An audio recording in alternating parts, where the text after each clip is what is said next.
Mariola Urrea, Jorge Rodríguez, bienvenidos al programa. ¿Son estas elecciones distintas a las de otros años? Porque lo cierto es que si miramos en el histórico, en número de votos, el Partido Nacionalista Vasco ya perdió una vez. Creo que no sé si fue en el 2011 frente al Partido Socialista de Euskadi. Pero ¿son diferentes? ¿Veis que estas elecciones pueden cambiar cosas que otras veces no se han cambiado, Mariola?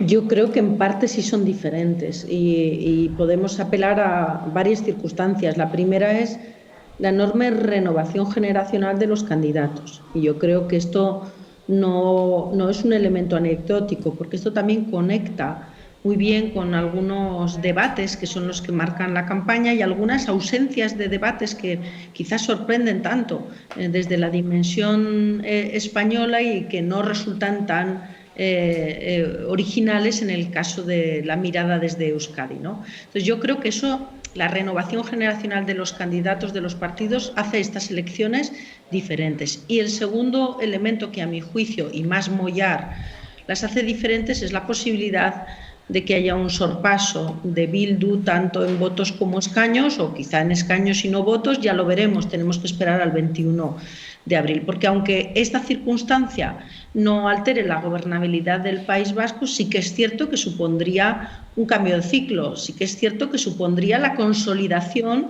de una opción política como es la de Bildu, que lleva trabajando una serie de años abrazando las lógicas de la democracia, aunque le quede alguna fase y algún episodio por rematar, pero desde luego que creo que supone un elemento diferencial de este ciclo electoral y de esta campaña electoral, ¿no? ¿Tú cómo lo ves, Jorge, que ha seguido tantas campañas en el País Vasco? ¿Cómo sientes esta? Pues mira, y además vengo de hace unos días de Bilbao, que he estado pulsando un poquito la cosa, porque soy vasco consorte, entre otras cosas. Yo sí veo una cosa diferente en esta campaña, y es que me da la sensación de que se está practicando un olvido activo de lo que fue ETA y de lo que significó ETA. No es que esté pasando de largo, no es que se esté pasando de puntilla, no. La sensación es que se está practicando un olvido muy activo, como demostró Otxandiano, que efectivamente no quiso ni oír hablar del asunto, como se demostró en el debate, en los dos debates, especialmente el último que hubo, en que la palabra prácticamente no se citaba. Y esto es una cuestión que imagino y supongo que desorienta mucho, sobre todo a aquellos que siguen la política desde Madrid o que están en la burbuja madrileña, donde ETA está completamente viva, está activa. Bueno, según especialmente los dirigentes del Partido Popular y de Vox, que no paran de decirlo, y todo este conglomerado mediático que apoya todo esto, en el que está más viva que nunca. Entonces, si de pronto nos encontramos con que en toda España el problema de ETA nos sigue interesando, nos sigue teniendo en vilo, pese a que desapareció en el 2018, no nos olvidemos, y dejó su actividad armada en el 2011, que han pasado ya muchos años. Puede sorprender mucho en este ecosistema madrileño el hecho de que en esa esquina de España, precisamente donde más efecto tuvo, donde corrompió prácticamente grandes sectores de la sociedad, no se esté hablando de este tema y ni siquiera se refiera. De hecho, mira, en estos días que ha estado la campaña, en el País Vasco me ha dado la sensación de que ni siquiera hay campaña. Yo estuve esforzándome en ver los signos de la campaña. Yo vi que había unos signos de que iba a ser una gabarra porque había ganado el Atleti la Copa, pero no vi signos de una campaña, la verdad, y eso me llamó poderosísimamente la atención, y es por este perfil bajo, efectivamente, que se está llevando, que están queriendo llevar todo y que no quieren mostrar sus contradicciones, porque lo que hizo el otro día, por ejemplo, en este caso Pello Otxandiano, fundamentalmente es demostrar que llevo toda una vida viviendo de eufemismos, porque cuando se vive muchas veces en estos mundos se habla de eufemismo, la violencia de todo, todas las violencias, ciclos políticos y demás, y a veces cuesta mucho trabajo llamar las cosas por su nombre, y hay que tener en cuenta que para muchos de los votantes de Bildu, los votantes antiguos, no los votantes jóvenes, porque ha logrado con un lenguaje de izquierda y social captar un sector de la población joven que muchas de ellas no ha conocido ETA, solo ha conocido sus estertores, ha logrado con eso cazarlo, y en estas contradicciones en las que se está moviendo el propio Pello Otxandiano no quiere ni oír hablar de esto. Es que es una cosa tremenda, y la verdad es que es precisamente porque yo creo que también porque ha vivido toda la vida en un mundo de eufemismos. Mario. Carlos, si me permites, hay un tercer factor que yo creo que es interesante y que puede hacer estas elecciones diferentes. y tiene que ver con la capacidad de Bildu también de absorber todo el voto a la izquierda del PSOE. Aquí Sumar se presenta por primera vez, es muy probable, las encuestas barajan la posibilidad de que no obtenga representación, pero es que lo mismo le pasa a Podemos, que ya estaba presente en el Parlamento y que puede que se quede sin representación. ¿Dónde van estos votos? Escaños, son muchos, Claro, que representa la izquierda de la izquierda. Bueno, pues probablemente es esa capacidad de Bildu de absorber con su agenda social todo este voto progresista, ¿no? Entonces, esto también hace diferente esta campaña electoral. Os pregunto también, porque estamos hablando mucho de la posibilidad de que la mayoría sea la del Partido Socialista de Euskadi con el PNV, que es la alianza tradicional, pero hay mucha insistencia también de unos y otros por negar que haya un bloque soberanista, al menos de forma inmediata, de Partido Nacionalista Vasco, Partido Bildu. De hecho, el candidato del PSE aquí en el país lo negaba rotundamente hace un par de días. Pero mirando un poco más hacia el futuro, hacia el futuro no inmediato, pero quizás tampoco a largo plazo, ¿es esa situación tan inverosímil que al final Bildu y PNV convoquen un bloque soberanista que en el fondo cambie políticamente el País Vasco de forma rotunda hasta como lo hemos conocido hasta ahora? O sea, yo no lo espero en los próximos, en breve. Pero es verdad que hemos visto cosas más raras. Hemos visto en el Parlamento de Cataluña como partidos como la CUP, RC y Junts, que son como el agua y el aceite tradicionalmente, se juntaban para hacer un bloque soberanista, votar juntos y mantener las mismas campañas hasta llegar al referéndum del 17, de octubre del 17. Con lo cual que todo está abierto, la posibilidad existe, puesto que cuando llega un momento en que se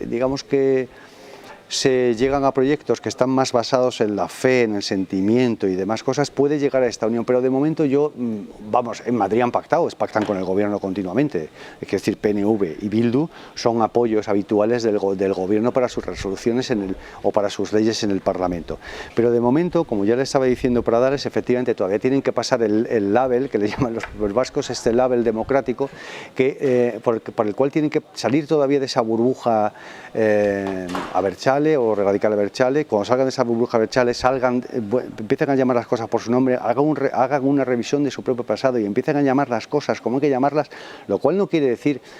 Ochandiano, por ejemplo, en su entrevista, perdona que me centre tanto, se refirió mucho a la condena de Otegi, a su posible resolución, a aquellos casos que están pendientes y demás. Lo que quiero decir es que todavía ellos están en que se produzca una especie de empate de violencias. No, mire usted, no se produjo un empate de violencias. Y entonces, hasta que no se den cuenta de que no se produjo este empate de violencias, hasta que el PNV no pueda vender a su electorado que sobre todo tradicional, porque ten en cuenta que siempre se ha dicho, y esto lo decía en Vaya Semanita durante muchos años, ¿no?, que los padres son del PNV y los hijos son de Bildu, ¿no? Bueno, pues, pero hasta que no se procese el label, yo creo que tiene que pasar todavía un poco de tiempo para esta normalización. ¿Cuánto es ese tiempo?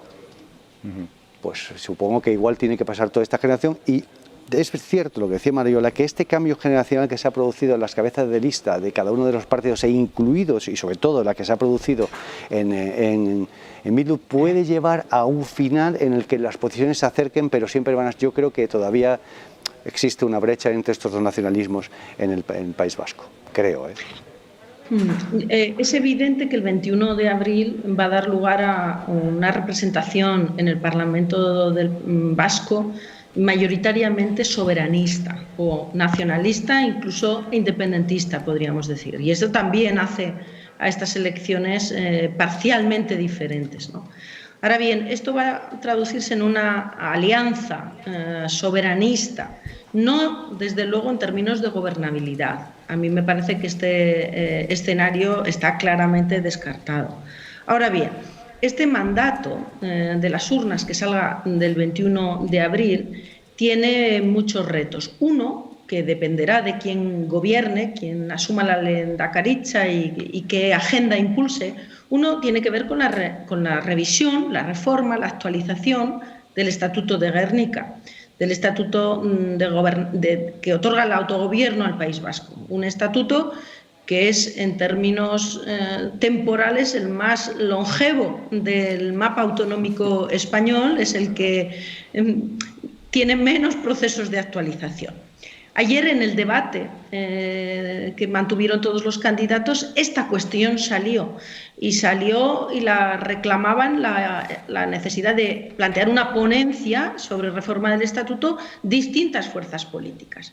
Si eso se lleva a cabo en este mandato, yo creo que ahí sí que hay un margen para que el PNV y Bildu se alineen en posiciones para defender esa reforma del estatuto. Y quiero señalar las palabras textuales del candidato de Bildu, donde señalaba que en Madrid existía una ventana de oportunidad y que debían aprovecharla para intentar esa reforma.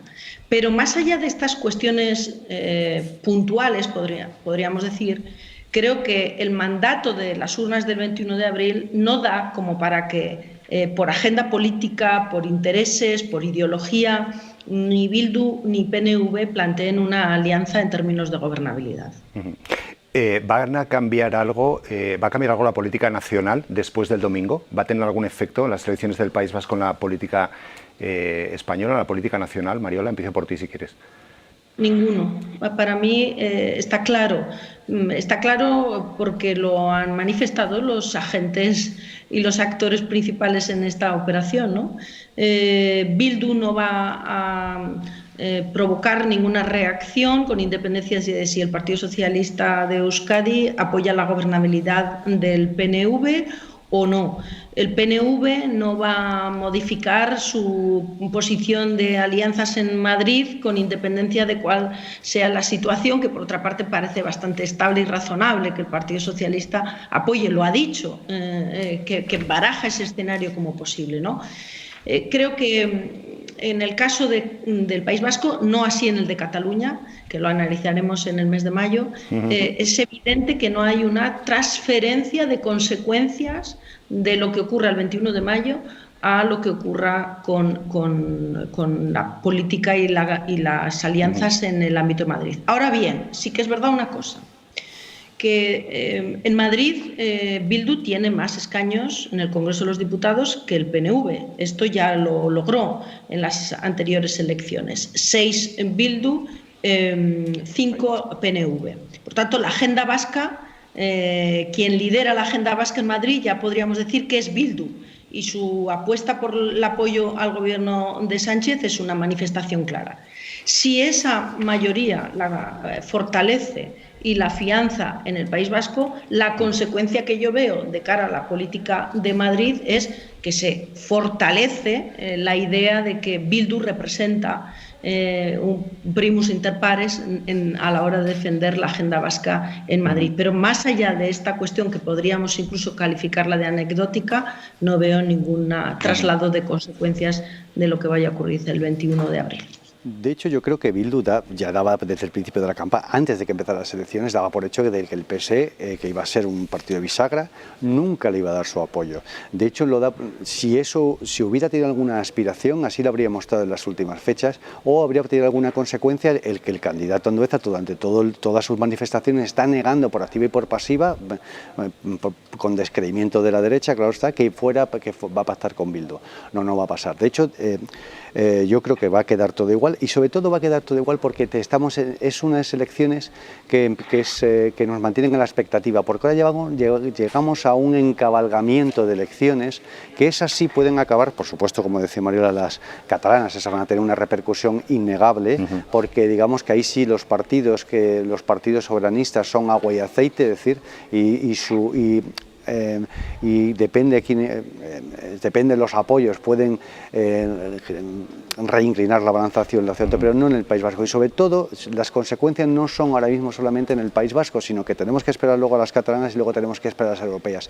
Y ahí sí, efectivamente, veremos unas consecuencias y veremos si al final el Partido Socialista es capaz de aguantar, si es capaz de aguantar más allá de unas elecciones europeas. Jorge, Mariola, muchísimas gracias por estar en el programa. Gracias. Hablaremos pronto. Vale, muchas gracias. Seguro. A vosotros. Un abrazo.